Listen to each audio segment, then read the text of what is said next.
The one that's at 11. I'll start. Yeah. Which COVID one is that? I'll start it. Well, because it's a Zoom meeting. Oh, All four. 4 weeks back, so it's on the top of my email, Okay. and I can definitely start that if you need. Yeah, because I don't know. I mean, I guess I could leave and go start it. I could probably do that if we run late, so too. But I want to have a backup just in case. Yep, so I Okay. can in the room trying to get the grant stuff figured out. Okay. So whatever you need me to do, let me know. Okay, I'll forward it to you. All right, thanks. Bye.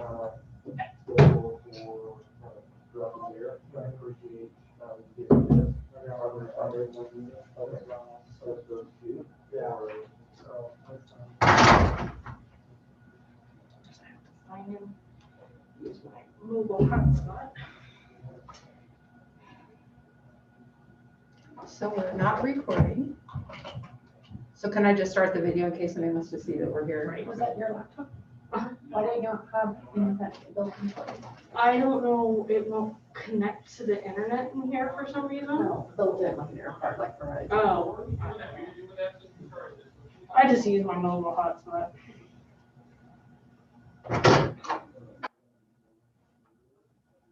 Trying to find my little spot where people will come in. So here, I'll dial in so that you can see. Okay, it should pop up. I'm just Right. trying to find it, like it's not up here yet. Probably because there's nobody else in here.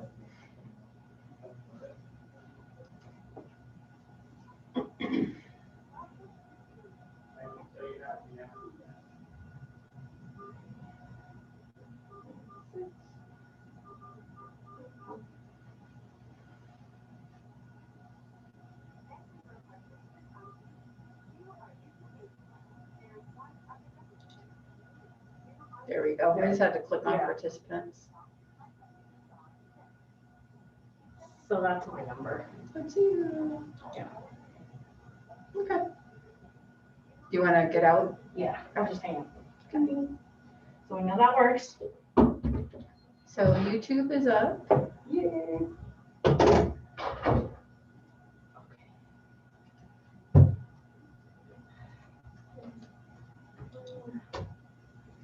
Oh, crap. We don't have to like do anything in here, right? don't Right, need we that. don't have any PowerPoints or anything. Yeah, we don't have to do anything in that. Okay. If I fall off the face of the earth, YouTube is right here. Okay, yeah, I know, it's on a different whirly wind. Whirly. It's on a different whirly. Come on.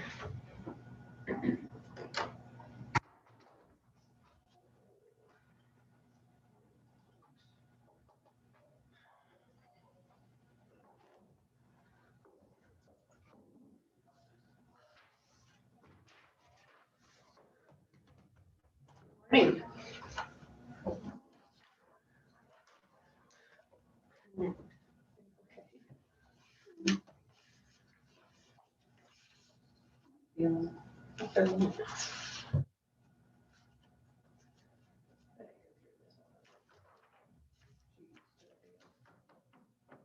Cycle.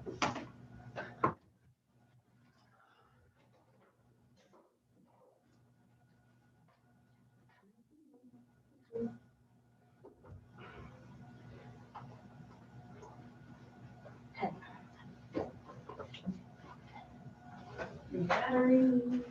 I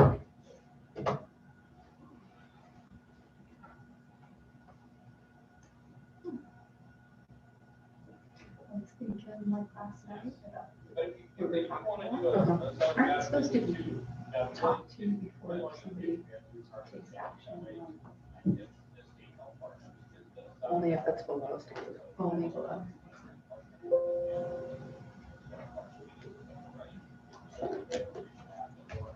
And none of us got any of those evals for 2 years, right? I got mine every year.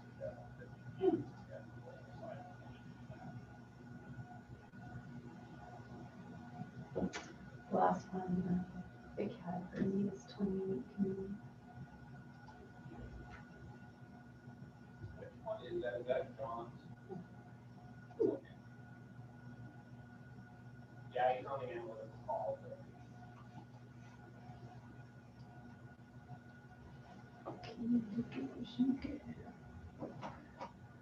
I'm ready on the horn to let people in here and we'll start doing it.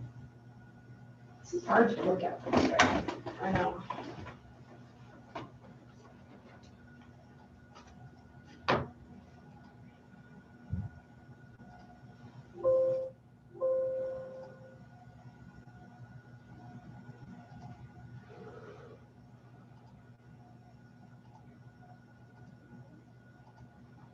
It's funny, my sent email says there's no sent email. I'm having some issues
We need to get you one of these cups too.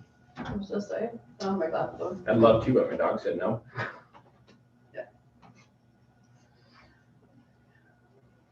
It's really handy in Zoom meetings, just to hold it up in front of the camera accidentally. Yeah. Dog's number one. Everyone knows it.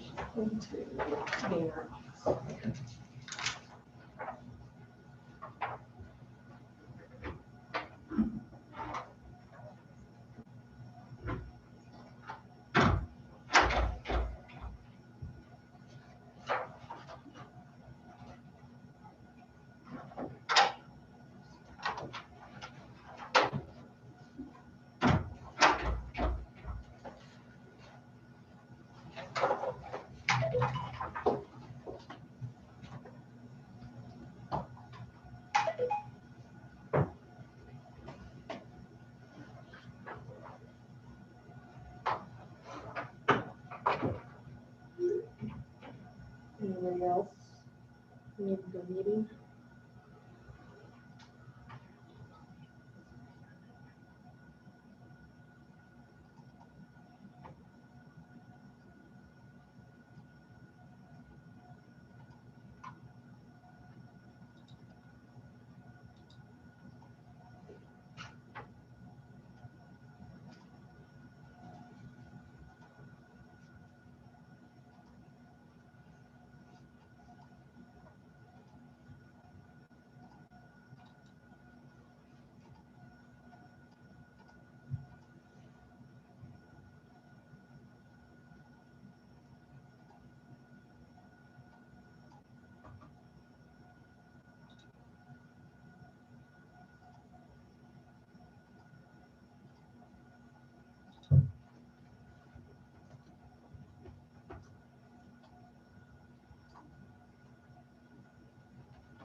Mike Wilson, this is who be late. I'm gonna start recording, just so we were a minute before.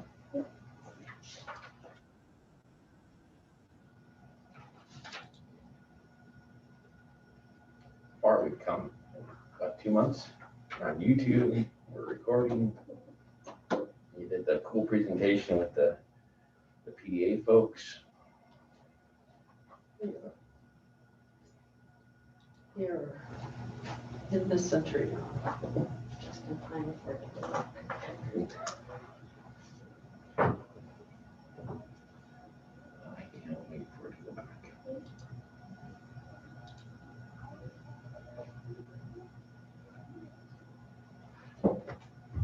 I'm up to 16. Mike's gonna be late.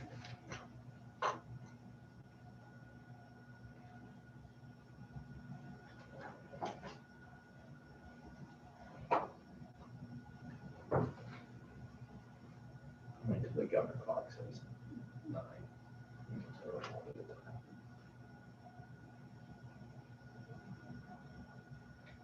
Before quorum. Need 18. We're at 16.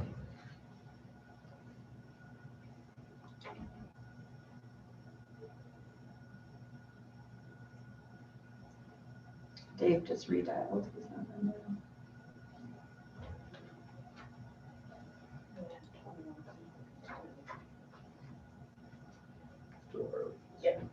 Got 17.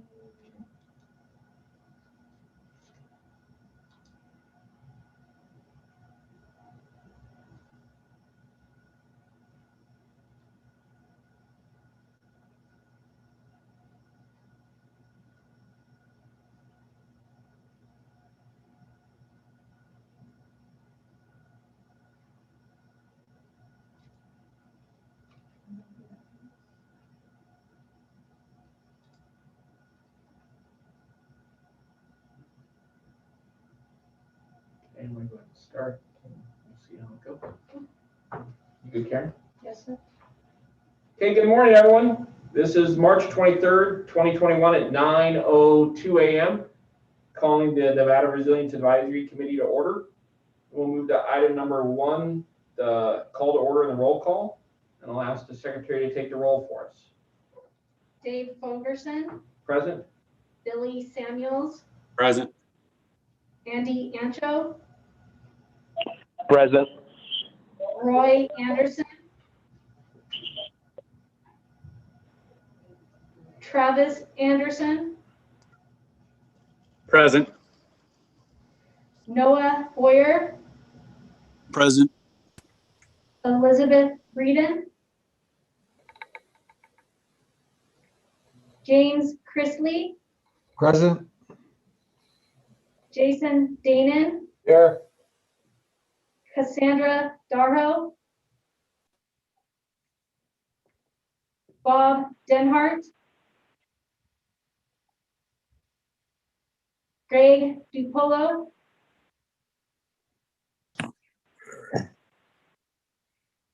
Kelly Echeverra, Here. Andrea S., Present. Jeannie Freeman, Mike Heidemann, Eric Holt,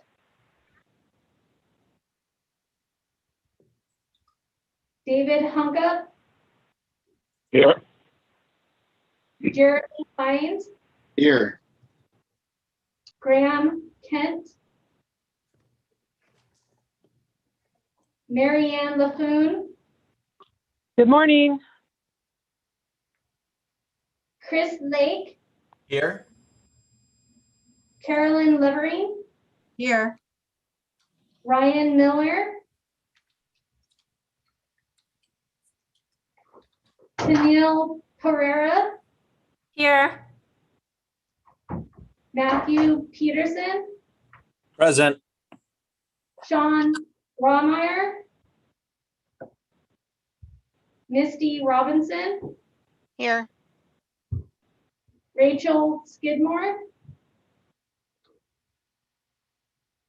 Corey Zolfarino, Here. Melinda Southard, Here. Carrie Underwood, Mike Wilson, Stephanie Woodard, Samantha Laddick, Here.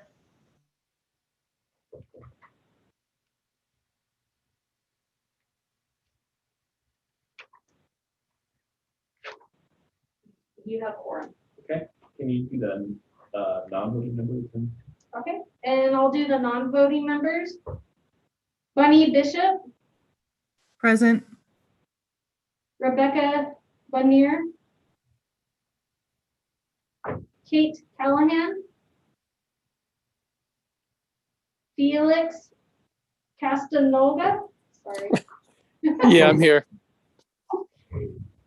Mike Zizak, Melissa Friend,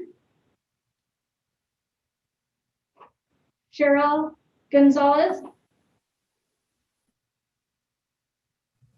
Moira Howenstein, Jill Hemingway, Here. Patricia Herzog, Here. Casey Casey, Selby Marks, Catherine Nielsen, Here. Thank you, ma'am. Okay, we'll move to item number 2. This is public comment, discussion only. No action may be taken on a matter raised under this item of the agenda until a matter itself is specifically included on agenda as an item upon which action may be taken. Public comment may be limited to 3 minutes per person, discretion of chair. Comments will not be restricted on viewpoint. Because there's no physical location for this meeting, public testimony under this agenda item may be presented by phone. To provide testimony by phone, please look at the minutes and it will talk about how to do that. You can call in anytime after 8:30 a.m. on the day of the meeting, and you can dial 669-219-2599. When prompted, enter the meeting ID number and then press pound. When prompted for participant ID, press pound. When asked to provide public comment, please press *6 to unmute your phone and then *6 again when your comments are complete. Please be advised that the YouTube video stream will be between 60 and 90 seconds behind our live meeting. So if you'd like to present public comment, please call in using the above number to hear the live meeting and then provide that comment. Remember, if you're calling in, you got to hit *6 to unmute yourself. *6 to unmute yourself. So I'll open public comment, and I see it, it's at 9:08, and so we'll leave it open for 2 minutes, make sure we get anybody, and I'll open it up for any public comment.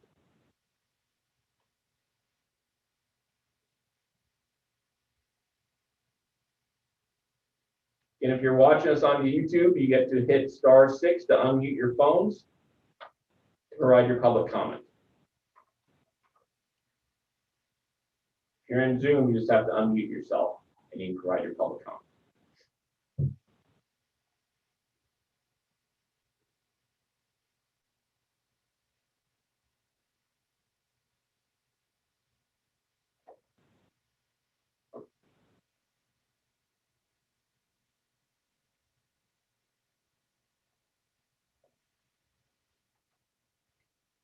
You're on the YouTube channel, you like to provide public comment, hit *6 to unmute yourself and provide your public comment. We'll leave this open for 1 more minute to see if there's any public comment from anybody in the viewing audience.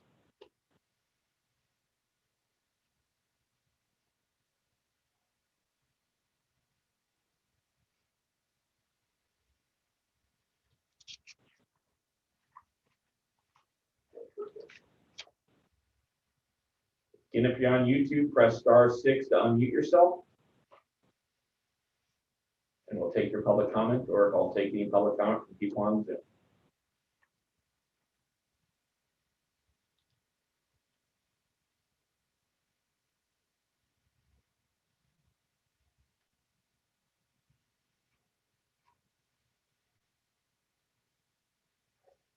Okay, we left public comment open for 90 seconds to 2 minutes. It's turned to 9:10 inside the office here. So we'll close public comment and we'll move to item number 3. If you do want to do public comment, there's additional public comment into the meeting. Item number 3 is approval of minutes, discussion for possible action. Committee will discuss and review the minutes of the February 24, 2001 committee meeting. Committee may vote to amend and approve or approve the minutes as provided. Any discussion from committee members?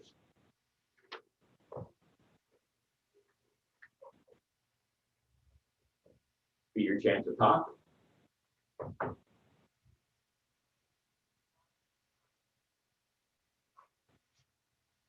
Has everyone had a chance to review the minutes? And would anybody like to make a motion to approve the minutes?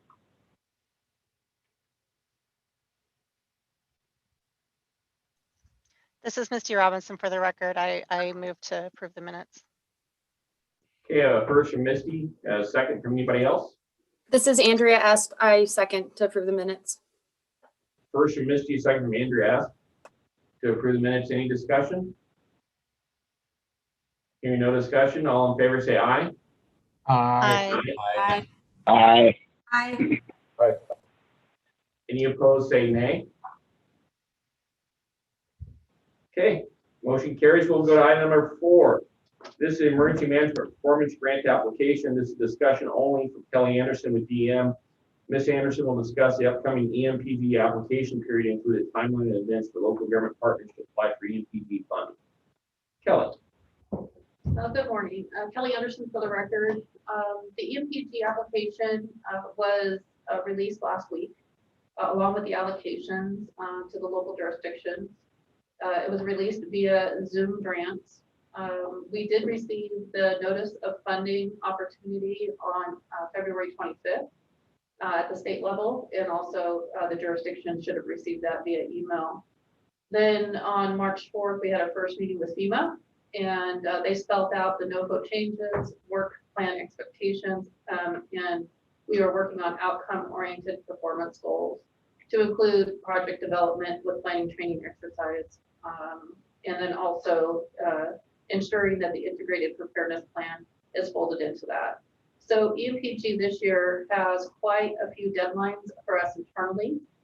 We are right now developing our priorities for the state, and then also at the same time releasing the application through Zoom grants for the application period. The application for local jurisdictions is due on April 16th. In our timeline, we have a few days to review that before the final, or the draft, I should say, the draft application goes to FEMA on April 30th, and then the final application will be submitted May 14th. We are having 2 technical assistance calls. One is this Thursday at 1 o'clock, and you should have received the notification through our listserv and also Zoom. And then the next one is the following Thursday at 1 o'clock. So we'll have 2 opportunities to run through the process with our applicants and give technical assistance and any questions, answer any questions that you may have in the report. Okay, thank you. Any questions for Kelly about the MPG process for the year? Jeremy Hines, City of Henderson. As far as the priorities that the state is developing, do we have to follow that in lockstep in a local jurisdiction?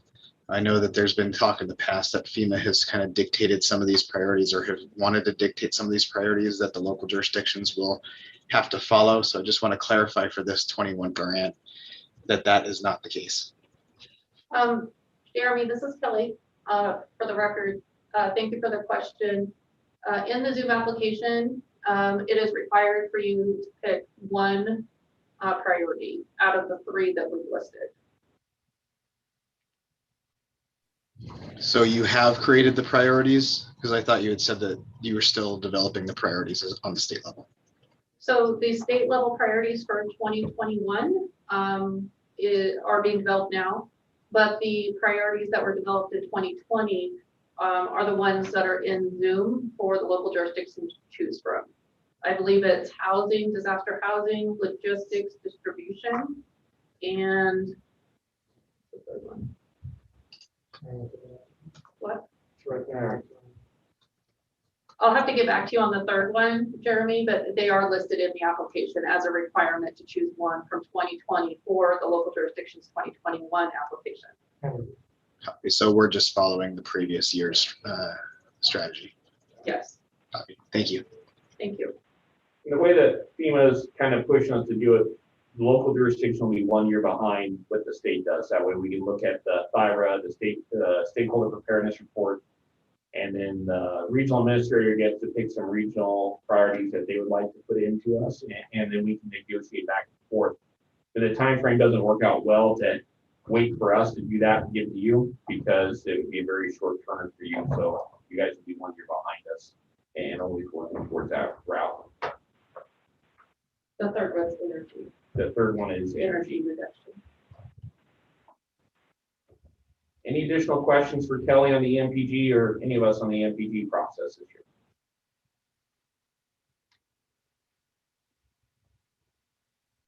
Okay, seeing no questions, we'll move to item number 5. This is the State Homeland Security Grant Program, HSGP, for federal fiscal year 2021. application. Ms. Anderson will discuss the upcoming HSGP federal fiscal year 21 application period, include a timeline of events for local government partners to apply for HSGP funding, including the State Homeland Security Program and the Urban Area Security Initiative UASI program. Kelly Anderson for the record. So on the federal fiscal year 2021 SHSP and UASI funding, we received the notice of funding the same day that we received EMP2, which was February 25th.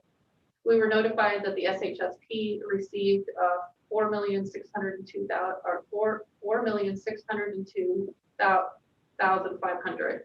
And then on the urban area, we received $5,250,000. We did under this application period for the 2021, there are required priority investments, cybersecurity, soft targets, crowded places, intelligence sharing, combating domestic violent extremists, and addressing emerging threats. Those are the 5 that we are required to focus on, and there's percentages attached to those priority investments. The application was released on March 15th, and it is due, the first application is due on March 29th. The final application submission date is May 24th. In between all those deadlines, we have several open meetings that we have to meet, which are the urban area or the UAG open meetings to vet the UASI projects. And then also the NRAC, this body needs to meet, and then finance and commission. So although the deadlines feel like they're creeping up on us, we have until next week to submit the first application. We'll have many lobbies going back and forth to update those applications and then vet them in public. I can answer any questions that you may have. Any questions for Kelly about the urban area, the Homeland Security grant program? And Chief, I should add, we have our first technical assistance call today at 1 o'clock, and you should have all received the invite. We'll be demonstrating Zoom as well as going over the timeline again and other requirements. Awesome, thank you, Kelly. And remember, the role of this committee is pretty important as we move forward. This committee gets to rank the competitive projects, to give suggestions to Chief Samuels, myself as the urban area administrator and the state agency administrator, if I'm remembering the terminology correctly there, for us to bring forth to the Homeland Security Finance Committee and the Homeland Security Commission itself. So this group right now, it seems kind of boring looking at this, but for those of you who've been on the committee know that next month and the month after, we'll be looking at a lot of stuff probably to try to rank those competitive projects. We obviously use the sheet capacity to be maintained for the ones that are the kind of the recurring projects that are the line above gets funded, and then everything below that becomes a competitive project. We'll talk about the sheet capacity to be maintained here in a later agenda item. Any questions? Hey, Chair, this is Billy Samuels. Go ahead, sir. Hey, good morning. Hey, Kelly, we have a special LIVESTREAM meeting today at 1 o'clock. Are we able to record your meeting so we can see what you have to present out to us for that technical bulletin, or is it something you can just share via email to this group? I can record it on Zoom, and then we're going to have another one as well. But we'll definitely record it and send it out. Thanks, appreciate it. Can we put it on the website? I think so. Is there anything sensitive in there that we don't want to post to the website? I think we'll keep that sensitive. Okay. Perfect. Any other questions? Okay, we'll move to item number 6. Is the Urban Area Working Group, the UAG, meeting review. This is discussion only. Deputy Chief Billy Samuels will discuss the outcomes from the latest UAG meeting on February 16, 2021.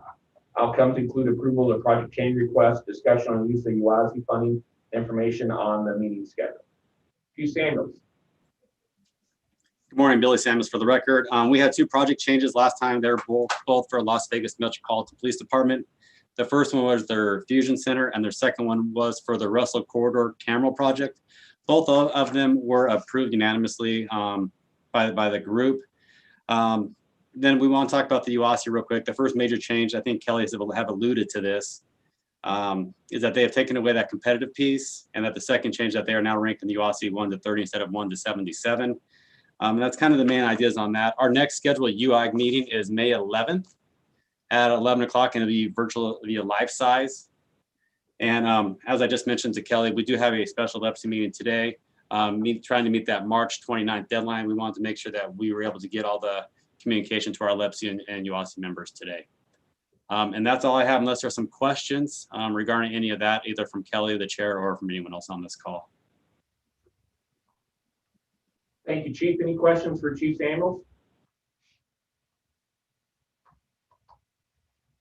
Okay. We'll move on to item number 7. This is discussion and create a mitigation committee. It's discussion only. I will lead a discussion on how the Division of Emergency Management will create a mitigation committee to meet and enhance hazard mitigation plan status in Nevada. If you all recall, back in the day, which is like 4 years ago, because things happen so fast nowadays, we had multiple different groups here in Nevada that provided advice and counsel to the DM chief's position. And then Caleb Cage, when he was the chief, he kind of corralled them all together and put them in an NRAC in order to help streamline our open meeting process. Because when you start dealing with 17 open meetings that have to meet once a quarter, and the posting and the notification, all that, it wasn't very workable for the division. So we put everything in the NRAC, and since that time, one of the things that I think we've been lacking, and we keep talking about, is the resilience piece, that mitigation piece. How do we fix that in the future? And from having some internal discussions here at DEM, and then an audit of the enhanced hazard mitigation plan status that we have in Nevada, one of the things that FEMA's recommended is that we go back to a committee to advise the state agency administrator about hazard mitigation and provide some assistance to our local jurisdictions in their hazard mitigation plans. So, and duties or the powers that are afforded my position, I'm going to go ahead and create a committee completely separate from NRAC that will help with hazard mitigation program. And we'll do the bylaws just like there used to be, and the committee will be advisory to me on hazard mitigation. That way we can reach out more and help those folks. Still be subject to open meeting law, still all those rules, all those regulations. There'll just be another group. We'll probably hear reports from them on a recurring basis, because I think that what they find out is they learn about these hazard mitigation plans, and information needs to travel back to this body. Because in my mind, this is my senior advisory group to make sure that we're on the right track and doing the right stuff here in the state of Nevada. And so I just want to make sure everybody was knowing that we're going to create this committee. And I'm going to try to keep it relatively small but workable. That way they can travel and they can talk and they can do stuff and not have problems trying to maintain quorum or get too many people involved. But we'll do I believe there's 7 criteria under the hazard mitigation program that has to be represented on the committee. I'll probably put a couple more on there just in case. Any discussion on the mitigation committee that we intend to create? Bonnie Bishop for the record.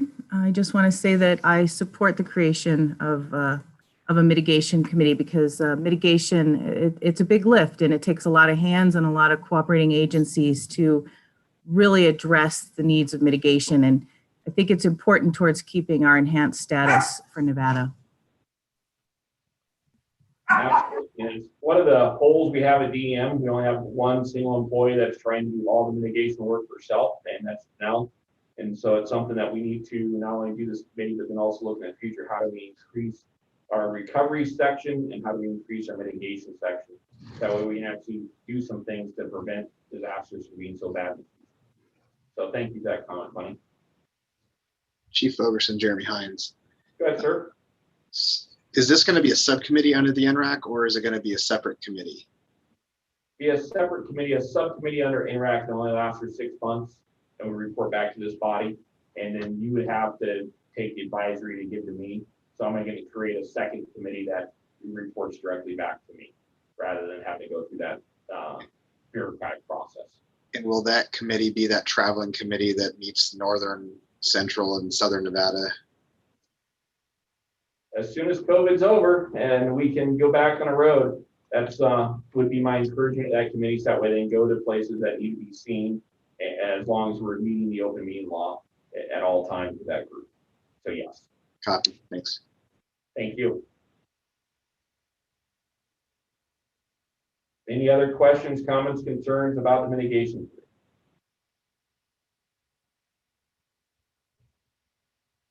Okay, we'll move on to item number 8. This is discussion of current legislative efforts impacting emergency management. Discussion only. I'll lead a discussion on the legislative efforts impacting emergency management in the state of Nevada, including an overview of the current status of the bill draft request submitted by the Division of Emergency Management. The 3 bills that DEM has submitted, SB 14, AB 14, and then it's currently listed as BDR 1103. So Senate Bill 14 revises certain emergency response plans and assessments. That's passed the committee and it goes to the Senate as a whole. And they're reviewing it right now, and hopefully we'll get voted out of there and moved over. If you recall, we talked about this last meeting. This changes some of the requirements for some of the water purveyors, so whether they're included in the Homeland Security plan requirements, and if they are, and then how we submit the plans to DEM through the secure portal, and how we provide that information back to those folks instead of having to mail them a guide once a year we put on the website. I did notice that same language. There is another bill from some legislators trying to exempt some water purveyors and some other people from this because of some federal regulation. I haven't had a chance to really dig into that yet, but there is another bill that does pull some of those folks out of the NRS because it says I believe it's a 3 U.S. code requirement. I just haven't had a chance to dig into that yet.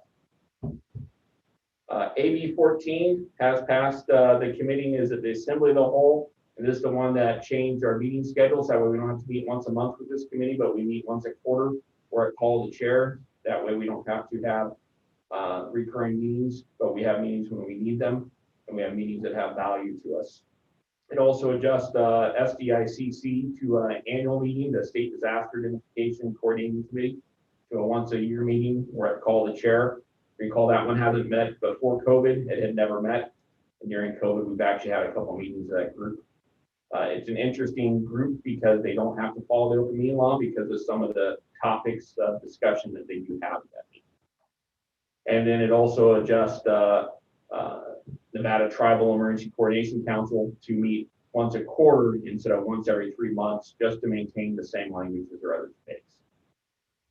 And then that third bill, the BDR 1103, is related to the reorganization of Division of Emergency Management. This is the BDR that picks the Division of Emergency Management up as a whole piece out of the Department of Public Safety, moves us over and puts us into the office or Department of the Military.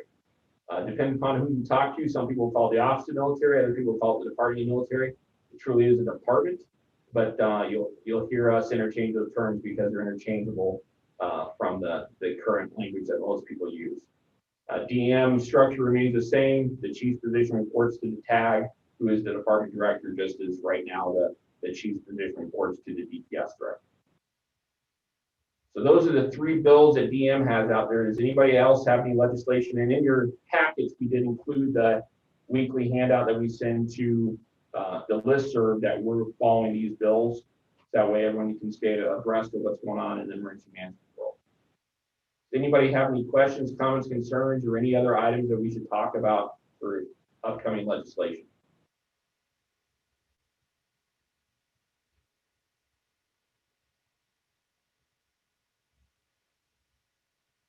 Okay, seeing none, we'll move on to item number 9. This is the COVID-19 pandemic response recovery update, discussion only.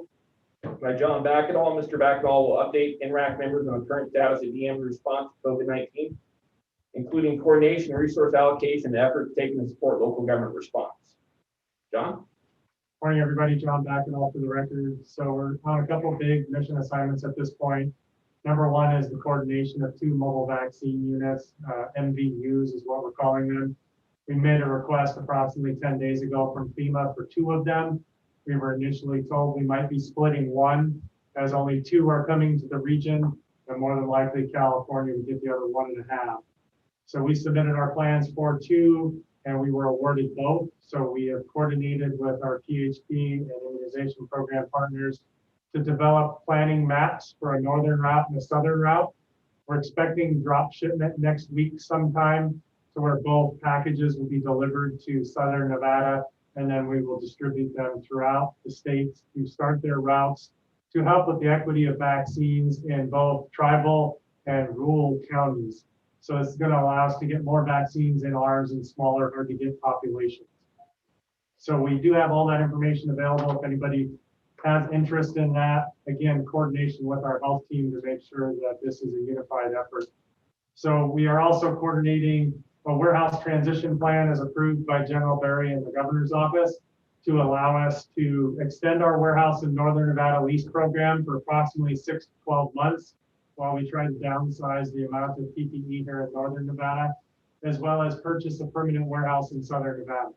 So we're going to be looking at transitioning with our health partners and state purchasing to continue to manage the PPE stockpile that we will maintain in the Southern Nevada warehouse moving forward.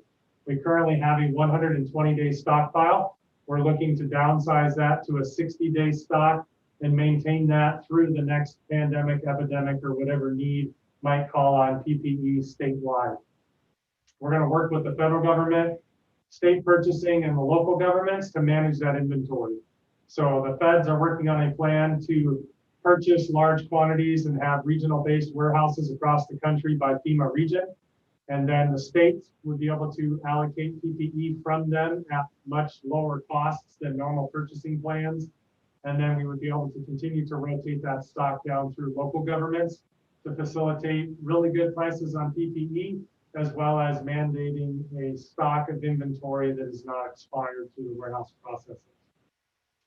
So that means we have a lot of PPE we need to get rid of. So we're going to be coordinating with our local governments to help with another public assistance PA PPE push. So we've got supplies that we would like to get rid of to get down to a manageable level for state purchasing to run.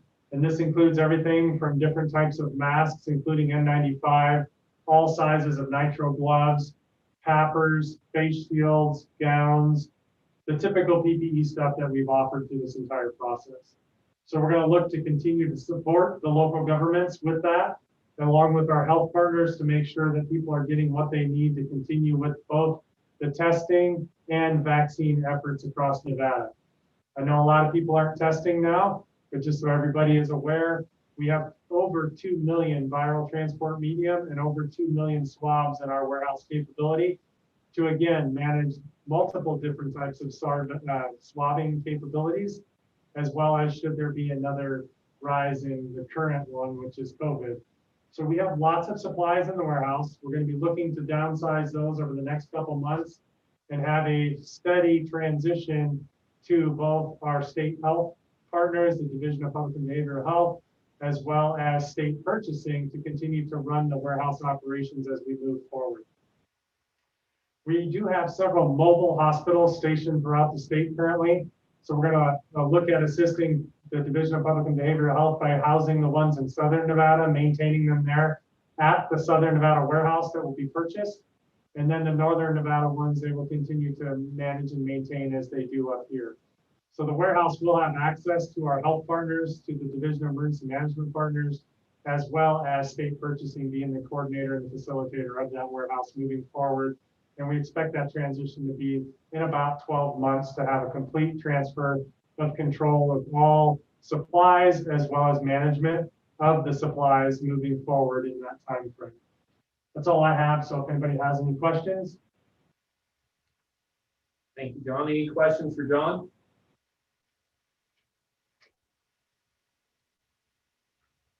Melinda, anything to add from the state health side? Thanks, Dave.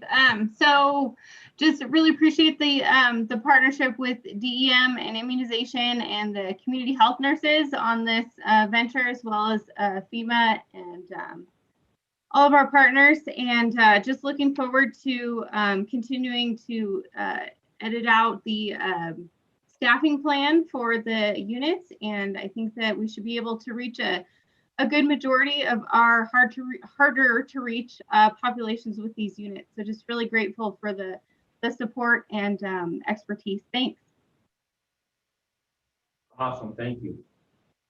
Any questions, comments, or concerns from the group?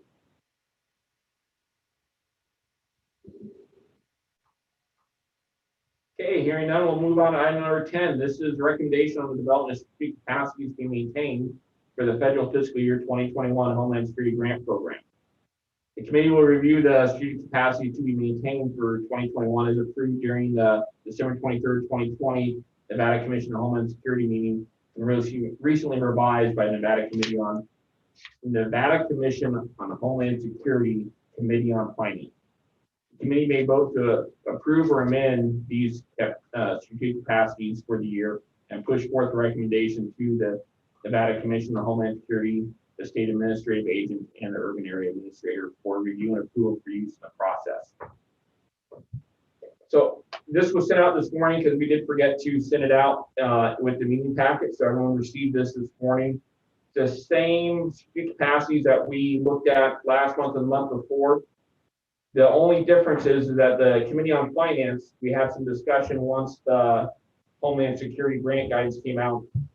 And we built those two emerging strategic capacities. And one was for public health, healthcare, and emergency medical services. And the other one was for the voting system. At the Committee on Finance, the committee decided to remove the voting item as an emerging threat or emerging capacity to be maintained, because the grant guidance didn't require that to be in there, but did require some of the other items to be in there. And so my recommendation to the committee is that we readopt these with the removal of the voting commission or the voting support as an emerging technology. That doesn't mean, I've talked to Secretary of State's office following the Committee on Homeland Security on Finance, doesn't mean that we don't support the voting security. It just means that it's a competitive process, and really the emerging capacities are a competitive process regardless. The only ones that are above the line would be the strategic capacities we maintain. The emerging capacity would be one that would be a competitive project or process for new projects. So all we did was clean up and remove the voting. So that would be my recommendation to this body, to approve this as submitted with removal of voting. So that way we keep the same capacities between NRAC, the Committee on Finance. Then next week when we have the Commission on Homeland Security, we'll relook at this. Of course, we can go through these line by line again to make sure that we're all comfortable with it and we all like them as well. And no problem looking at any of these projects on here to see what we want to support or recommend to the commission that aren't priorities anymore. So I'll turn it over to the group for any discussion that anybody might have.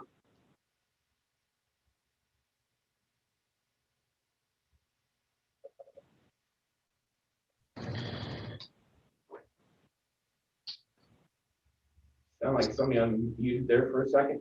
Yeah, Jeremy Hines. I'm looking at the strategic capacity under Seaburn. And I think we've talked about this before, but Henderson isn't on here and looks like everybody else is. However, I mean, Vegas hazmat, I don't think I see on here either, but Vegas bomb squad armor, and then you're putting urban rural frontier hazmat teams on here. So I just want to clarify, is this going to be all hazmat teams, or are we signaling just certain hazmat teams? Great item, Jeremy. We talked about this at the committee meeting, at the NRAC committee, when we actually added these in here. We didn't want to list them all because the urban we felt covered the Henderson team and all the Clark County teams. Those are already in there. With the addition of the triad, the quad, and the new program in Eastern Nevada, we thought we should highlight that there. But yes, it does include your teams and the Southern Nevada teams to make sure that those are there. We just thought that urban was your way of doing it. Thank you. But for the transparency, we wanted to make sure everybody understood what we meant by the rural frontier parts.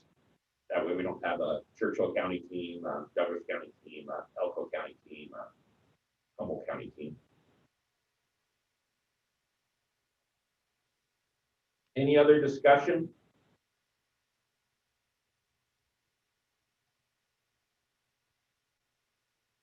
Well, I'm going to make a motion that we adopt the strategic capacity to be maintained as seen in the handout that came from the Nevada Commission on Homeland Security Committee on Finance, which is the same as what was previously approved by NRAC, but removes the voting section as an emerging strategic capacity. Hey, Chief, one more question. I'm sorry, Jeremy Hines again. Are are our strategic capacities here on this list in association with the ones that the UASI and the HSGP are asking us to follow as well, those different percentages? It just seems like we're competing against each other right now with different priorities. This being a priority, our strategic capacities that we've created internally, and then the ones that are being dictated by the grant. Absolutely. Kelly, you want to answer that, or you want me to take that? Kelly Anderson for the record. So I wouldn't phrase it as competing against each other. I think that when we look at our maintained capacities to be maintained, they will fold into the 5 priority investments. And so it will be our job, once we receive these applications, then to have a spreadsheet and go into the line item detail and put those applications into those 5 priorities. And I feel like from last year's process, we may, when we're doing testimony in the next meeting, we'll be asking those questions and then putting that amount that actually holds that percentage for that project. So I'm confident then in our process that we'll be able to reconcile those 2 things. I don't believe that it's going to require specific applications for emerging threats or specific applications for information sharing, because we already have those projects built in our process. Absolutely. And I agree, just one of the things when that came out in the guidance, I was looking through it, like domestic violence extremists, that fits pretty well through all what we do here. And so a lot of those investment justifications that the federal government is looking for, we have covered probably just a more granular level than what they're looking at with our capacity maintained.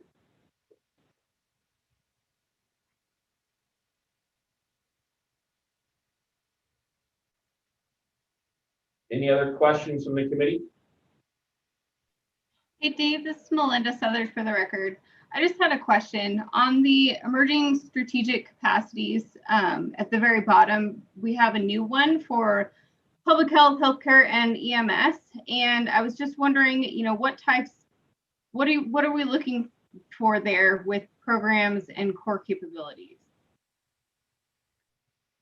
Absolutely, Melinda. And when we put this on there, this group is going to put it on there to start talking about.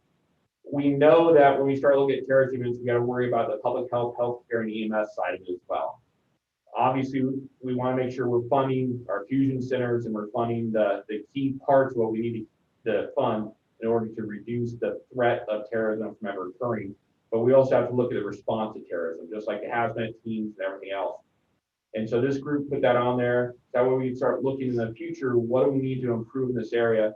It might not be a grant item we fund, but it has to be someplace where we identify that it is a concern of ours. And like Carolyn, we brought up the DMAC team that they have, and someplace where we put, maybe they put a competing or a competitive project into that. Maybe it's something that we do about biosurveillance with the fusion centers and those kind of items. So be someplace where our locals or state partners can come up with ideas and say that this addresses this. But again, it's all competitive, so it's not a recurring automatic fund process. It just shows that we're looking at that medical side of the terrorism event that we need to focus on. In past meetings, if you recall, we spent Homeland Security funds like on stop and leak kits. So where do you fit that in? Stop and leak kits would fit into there pretty well. And we did that, if I remember correctly, with the obligated funds after we already obligated everything. So it just gives us a place to kind of catch that other stuff off. Okay, that makes sense. Thanks, Dave.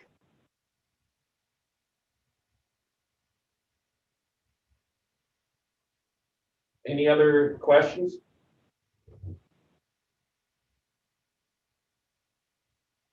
Okay, there's a motion on the floor, and I'll summarize it again because it's been a while since we had it. But the motion is to adopt street capacity being maintained from the Nevada Commission on Homeland Security Committee on Finance, which is the same that this committee adopted previously, but removed the voting section from emerging threats. Do we have a second? Chris Lake, I'll second that. Thank you, Chris. So first by Dave Bogerson, and a second by Chris Lake. Any discussion on the motion? All in favor, say aye.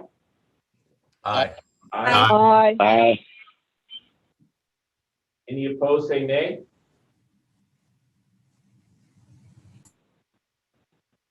Okay, motion carries. We'll move to item number 11. This is public comment for discussion only. No item may be taken on a matter raised on this agenda item until the matter itself has been specifically included. All the same items that we discussed at the beginning of the meeting. If you're watching us on the YouTube channel and you called in on the phone line, you must hit *6 to unmute yourself and then provide your public comment.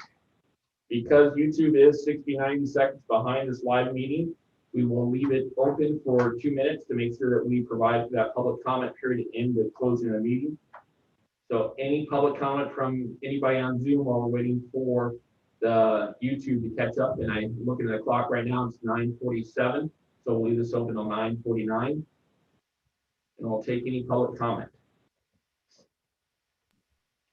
This is Bob Denhart. I just want to note that I joined the meeting somewhere around item 4.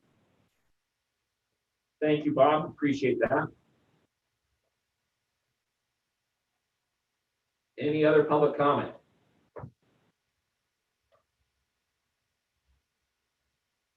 You are calling on the YouTube channel and you're on the phone line, you have to hit *6 to unmute yourself and provide your public comment. *6 to unmute your phone, and then *6 again when your comments are complete. This is the time where you start the Jeopardy music, where we all stare at each other until 1 more minute. I'm glad a couple people are smiling. That means that you heard me. Thank you. Again, if you're on the YouTube channel, *6 to unmute yourself, provide any public comment. Bless you, Justin. Jeremy, sorry. Wow. Bless you, Jeremy. That was quite the sneeze there. Bless you. You didn't hear him though.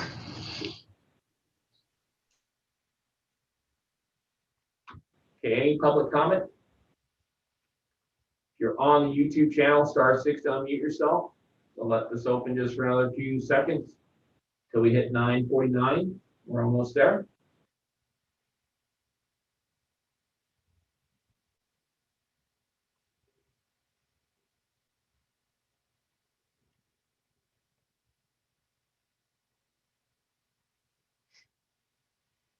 Okay, I see it's 9:49, so we'll close public comment. We'll move to item number 12. This is adjournment, discussion, possible action. I'll accept the motion from anybody to adjourn the meeting. This is Noah Boyer. I'll make a motion to adjourn the meeting. Okay, do we have a second? Kelly Echeverria, I second the motion. First by Noah, second by Kelly. All in favor, say aye. Aye. Aye. Aye. Aye. Aye. Aye. Anybody wants to stay looking at each other through Zoom, say no. Meeting's adjourned. Thank you all very much. We'll see you next month. Hey, Kelly, can you stick on the call for a minute? Kelly Anderson, Kelly Echeverria.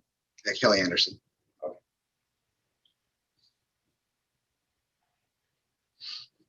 Can she call you just because we're recording this? That way we make sure that we don't have, and it's on YouTube. Sure. So how about we do that one just to make sure we don't run into a problem. Got it. Thanks. Thanks, Jeremy.